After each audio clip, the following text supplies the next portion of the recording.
დიდება შენ და უფალო, დიდება შენ და აცხოვნე უფალო ერი შენი და აკურთხე სამკვიდრებელი შენი ძლევა ჯვარითა ბარბაროსთა ზედა ღვთივ დაცულსა ერსა ჩვენ სამუანიჭე და საფარველსა ქვეშემისა დაიცევ რათა ვიტყოდეთ უფალო დიდება შენ და გამარჯობა ჩემო პატარა ტელემაყურებლებო. ვაგრძელებთ საბავშვო შემეცნებით გადაცემას რა უნდა იცოდეს ყველა ქრისტიანმა. დღეს ჩვენ ვისაუბრებთ მრწამსზე, ღვთის არსზე და წმინდანთა ცხოვრებიდან დიდმოწამე მარინეს ცხოვრებასა და მოწამებაზე. თქვენ ძალიან ხშირად შეგხვედრიათ სიტყვა მრწამსი. მრწამსი არის დილის ლოცვების ერთ-ერთი შემადგენელი ლოცვა. თქვენთვის გასაგებ ენაზე რომ ავხსნა, მრწამსში გადმოცემულია მთელი ქრისტიანული მოძღვრება, სწავლება მოკლედ. მრწამსი არის მართლმადიდებლური სარწმუნოების სიმბოლო. იგი მიღებული იქნა პირველ და მეორე მსოფლიო საეკლესიო კრებებზე. პირველი მსოფლიო საეკლესიო კრება ჩატარდა ქალაქ ნიკეაში 325 წელს. მეორე მსოფლიო საეკლესიო კრება ჩატარდა კონსტანტინოპოლში 391 წელს. საერთოდ მთლიანად მსოფლიოში ჩატარებულია 7 მსოფლიო საეკლესიო კრება. მრწამსი დამტკიცებული იქნა წმინდა მამების მიერ მეოთხე საუკუნეში. იგი შედგება 12 მუხლისგან. დღეს ჩვენ განვიხილავთ მრწამსის პირველ მუხლს. მრწამს ერთი ღმერთი მამა ყოვლისა პრობელი, შემოქმედიცათა და ქვეყანისა ხილულთა ყოველთა და არახილულთა. წინა გადაცემაში ჩვენ ვისაუბრებთ ხილულ და უხილავ სამყაროზე ზედაპირულად. შემდგომ გადაცემებში უფრო ღრმად დაწვრილებით ვისაუბრებთ. დღეს მინდა თქვენ გესაუბროთ ღვთის არსზე. ზეცა, მიწას, სხვა ერთი სიტყვით მთელი ეს სამყარო ღვთის უდიდესი და დიდებული წიგნია, რომელშიც ცხადდება მდუმარებით ნაქადაგები ღმერთი, წმინდა გრიგოლი ღვთისმეტყველი. ვინც მეტად შეიცნობს უფალს, მით უფრო მდაბალი ხდება. ეშინია და უყვარს იგი, წმინდა ტიხონ ზადონელი. როგორც არავის არასოდეს ჩაუსუნთქავს მთელი ჰაერი, ასევე ვერც გონება დაიტევს მთლიანად და ვერც ხმა მოიცავს ღვთის არსს, წმინდა გრიგოლი ღვთისმეტყველი. არ არსებობს სახელი, რომელიც სრულყოფილად გამოხატავს უფალს, ასევე შეუძლებელია სრულყოფილად ჩავწვდეთ მას, წმინდა იოანე ოქროპირი. ჩვენ ადამიანებმა რა ვიცით ღმერთის შესახებ? ვიცით მხოლოდ ის, რასაც ჩვენი გონება, ჩვენი აზროვნება დაიტევს.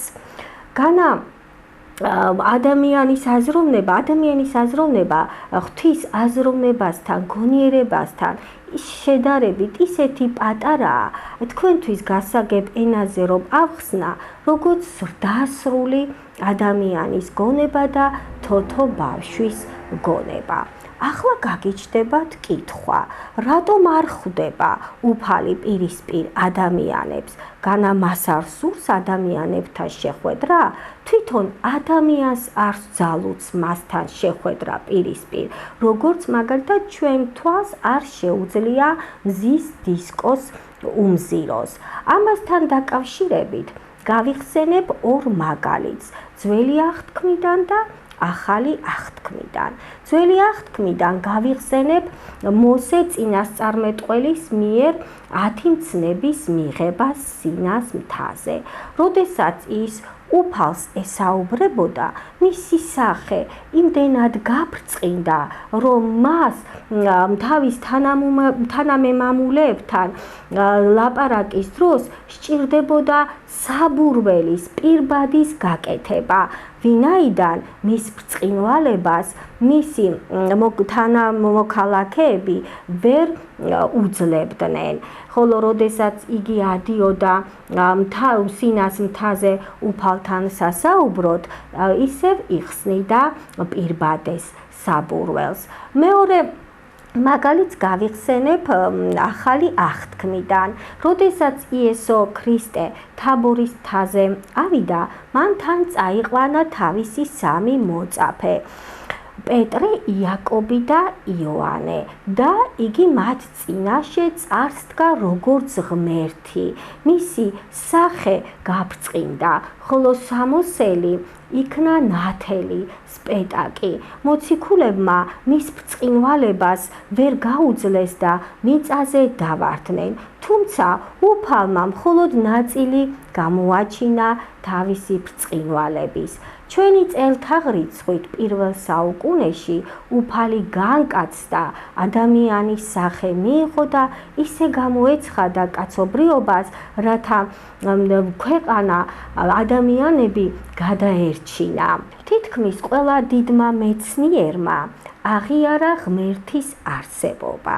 როდესაც ფიზიოლოგ პავლოვს კითხეს, იყო თუ არა ის მორწმუნე, მან ასე უპასუხა: როდესაც ადამიანის სისხლს სწავლობთ, მორწმუნე კი არა, წმინდანიც კი შეიძლება გახდეო. დიდი ფიზიკოსი ნიუტონი კი უფლის სახელის ხსენებაზე ფეხზე დგებოდა და ქუდს იხდიდა. ყველაზე კარგად კი პატარა ბავშვმა ახსნა. როდესაც მას კითხეს რა იცოდა უფლის შესახებ, მან ასე უპასუხა: ღმერთი ისეთი დიდია, რომ მას ვერც ცა და ვერც ქვეყნიერება ვერ იტევს და ამავე დროს ისეთი პატარაა, რომ ის ჩემს გულშიც ეტევაო. ჩვენ ქართველები უზენაეს ასეთი სიტყვებით მივმართავთ: მეუფეო, ღმერთო, უფალო, მამაზეციერო. სიტყვა ღმერთი, სახელწოდება ღმერთი ბერი ალექსი შუშანიას განმარტებით ნიშნავს ღრმა და ერთი.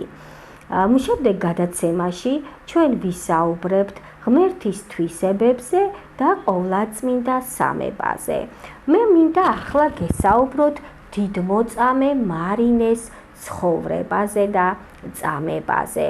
მისი ხსენება არის ახალი სტილით 30 ივლისს. მესამე საუკუნის დასასრულსა და მეოთხე საუკუნის დასაწყისში იმპერატორ დეოკლეტიანეს მიერ სასტიკად იდევნებოდნენ ქრისტიანები და აი ამ პერიოდში მარინე დაიბადა მცირე აზიაში, ანტიოქიაში, წარმართი ქურუმის ოჯახში. მას დედა თავიდან პატარაობიდანვე გარდაეცვალა და მამამ იგი მიაბარა მეზობელ, იქვე მახლობელ სოფელში ძიძას აღსასრდელად. 12 წლის მარინემ პირველად შეიტყო ყოვლადწმინდა სამების შესახებ და მან ღმერთი სამება, ყოვლადწმინდა სამება იწამა, თუმცა კი ვერ მოინათლა, ვინაიდან ახლო-მახლო მღვდელი არ იმყოფებოდა. და აი 15 წლის მარინეს თვალი მოჰკრა აღმოსავლეთის ქვეყნების ეპარქმა ოლიმბრიმ, რომელიც მიემართებოდა ანტიოქიაში ქრისტიანების დასასჯელად. იგი მოიხიბლა პირმშვენიერი ქალწულით და გადაწყვიტა მისი ცოლად შერთვა. გამოკითხა თუ ვინ იყო. მარინემ არ დამალა და უთხრა, რომ ის ნათლობისთვის ემზადებოდა და გათხოვებას არ აპირებდა. განრისხებულმა ოლიმბრიმ მარინეს წაყვანა ბრძანა. ანტიოქიაში მისვლისთანავე მან ქრისტიანები დასაჯა. მარინე კი მიაბარა წარჩინებულ ქალბატონებს იმის იმედით, რომ აზრ შეაცვლევინებდა. მეორე დღეს მან მოაწყო სამსჯავრო და დაიბარა ქალწული. მოსთხოვა კერპების თაყვანისცემა, რაზეც მარინესაგან სასტიკი უარი მიიღო. განრისხებულმა ოლიმბრიმ ბრძანა რომ მარინე გაეშოლტათ და სამთითებით დაეგლიჯათ მისი სხეული. ნაკადულებივით მოედინებოდა სისხლი მისი წმინდა სხეულიდან. მარინე იდგა, ლოცულობდა და ღმერთს შემწეობას თხოვდა, რომ ასეთი ტკივილებისთვის გაეძლო. ამის შემდეგ ოლიმბრიმ მარინე ჩააგდო ჯურღმულში. აქ კი ეშმაკმა განიზრახა მისი შეშინება. მან მიიღო ჭრელი გველის სახე და გამოეცხადა მარინეს პატარა ქვეწარმავლებთან ერთად. იგი ხახას ღრმად აღებდა, სისინებდა და საშინელ სულს გამოსცემდა. წმინდანის თავი ყბაშიც კი მოიქცია. მარინემ პირჯვარი გადაიწერა და გველი გასკდა. მიწა გაირღვა და თან ჩაიტანა ისიც და მისი მომყოლი ქვეწარმავლებიც. მეორე ამის შემდეგ დილეგს ნათელი მოეფინა, სახურავი აეხადა და გამოჩნდა გაბრწყინვებული ჯვარი, რომლის თავზეც მტრედი ლივლივებდა. მეორე დღეს ოლიმბრიმ ისევ მოაწყო სამსჯავრო და რო დაინახა მთლად გამოჯამრთელებული მარინე, კერპებს მიაწერა ეს სასწაული და კიდევ მოსთხოვა, რომ კერპებისთვის თაყვანი ეცა. მარინემ კვლავ უარი უთხრა. განრისხებულმა ოლიმბრიმ ფიცარზე გააკრა ლურსნებით და გახურებული შანთით სხეული დაუდახა.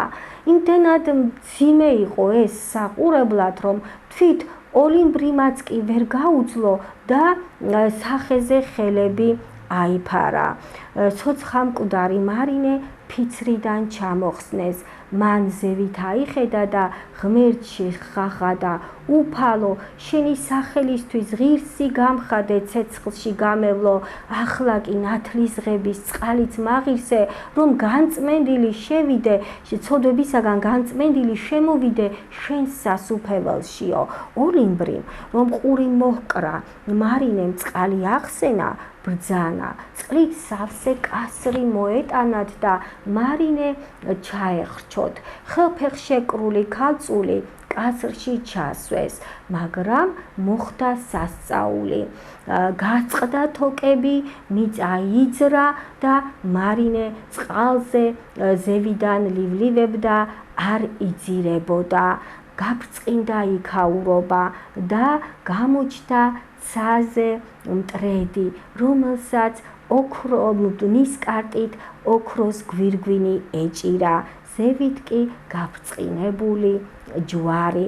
ამის შემხედვარე წარმართებმა ირწმუნეს იესო ქრისტესი. განრისხებულმა ოლიმბრიმ იმ დღეს 15,000 წარმართს თავი მოჰკვეთა და შემდეგ ბრძანა, რომ მარინესთვის მოეკვეთათ თავი. ქალწულმა ილოცა და მორჩილად შეუშვირა თავი ჯალაც. იგი დაკრძალულია იტალიაში, მონტეფიასკოში. მისი ერთი მკლავი იმყოფება ვათოპედის მონასტერში ათონის მთაზე, ხოლო მეორე მკლავი, რომელსაც აკლია დიდი თითი და საჩვენებელი თითის სახსარი, დაცულია ზუგდიდის მუზეუმში.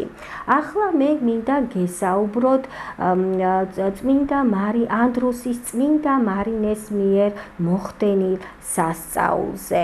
კვიპროსზე მცხოვრებ ერთ-ერთ ოჯახში პატარა მცირეწლოვანი ვაჟი ავად გახდა. ბიჭს დასჭირდა ძალიან მძიმე ოპერაცია ზურგის ტვინზე და მშობლები უკვე მზადებოდნენ გასამგზავრებლად ამერიკაში, ვინაიდან მას იქ უნდა ჩატარებოდა ოპერაცია. ამავე დროს უცებ შეიტყვეს კუნძულ ანდროსზე წმინდა მარინეს მონასტრის შესახებ და ტელეფონით დაუკავშირდნენ ტაძრის იღუმენს არქიმანდრიტ კვიპრიანეს და სთხოვეს, რომ ბავშვისთვის ელოცა. კვიპრიანემ დალოცა და უთხრა, წმინდა მარინე იყოს თქვენი შემწე საოპერაციოშიო. და აი გაემგზავრა ოჯახი ამერიკის შეერთებულ შტატებში. სანამ ოპერაცია დაიწყებოდა, ქირურგთან მივიდა უცნობი ქალი და უთხრა, რომ ის იყო ბავშვის მკურნალი ექიმი და ოპერაციას აუცილებლად უნდა დასწრებოდა. თავდაპირველად ქირურგმა უარი უთხრა, მაგრამ შემდეგ ქალმა იგი დაიყოლია. მაშინ ქირურგმა ის გააგზავნა სამდივნოში, რათა რეგისტრაცია გაევლო და აი დაიწყო ოპერაცია. ქალი აქტიურად ერეოდა ოპერაციის მსვლელობაში და მითითებასაც კი აძლევდა. ოპერაცია წარმატებით დასრულდა. ქალი გამოვიდა და დატოვა იქაურობა. გაკვირვებულმა ქირურგმა ბავშვის მშობლებს კითხა, თუ ასეთი მცოდნე და კარგი ექიმი გყავდათ ამ ხელა გზაზე, რატომ ჩამოხვედითო? მშობლებს გაუკვირდათ და იუარეს. მაშინ დაიწყეს ქალის ძებნა, მაგრამ ვერსად ვერ ნახეს. შემდეგ სამდივნოში შევიდნენ და წაიკითხეს ასეთი ჩანაწერი მარინე ანდროსიდან. გახარებულმა და გაკვირვებულმა მშობლებმა ღმერთს მადლობა შესწირეს და აღთქმა დადეს ყოველი წლის დღესასწაულ წმინდა მარინეს ხსენების დღეს აუცილებლად წასულიყვნენ კუნძულ ანდროსზე და მის საზეიმო ღვთისმსახურებას დასწრებოდნენ. საქართველოში უამრავი ტაძარია წმინდა მარინეს სახელზე აშენებული. თბილისში 3 ტაძარია ასეთი. ქაშვეთის ტაძრის პირველი სართული წმინდა მარინეს სახელზეა ნაკურთხი, სოფელ დიღომში და ავლაბარში დუშეთის ქუჩაზე. ეხლა ვიმყოფებით ავლაბარში, დუშეთის ქუჩაზე მდებარე წმინდა მარინეს სახელობის ტაძარში. იგი ეზოს სიღრმეშია განთავსებული. ეზო მაცხოვრებლებით არის დასახლებული. სამხრეთის კარის ზევით ქვაზე ორენოვანი წარწერაა მოცემული, ქართული და რუსული. წარწერა გვამცნობს, რომ წმინდა მარინეს ეკლესია 1856 წელს აიგო მიტროპოლიტ ისიდორეს ლოცვა-კურთხევით. საქართველოს გასაბჭოების შემდეგ წმინდა მარინეს ეკლესიაში ღვთისმსახურება შეწყდა და მასში ფოტოლაბორატორია განთავსდა. 2002 წლიდან ტაძარი მოქმედებაშია. დღევანდელი გადაცემა ამით დასრულებულია. მომავალ შეხვედრამდე წმინდა მარინე გფარავდეთ თქვენ და თქვენს ოჯახებს.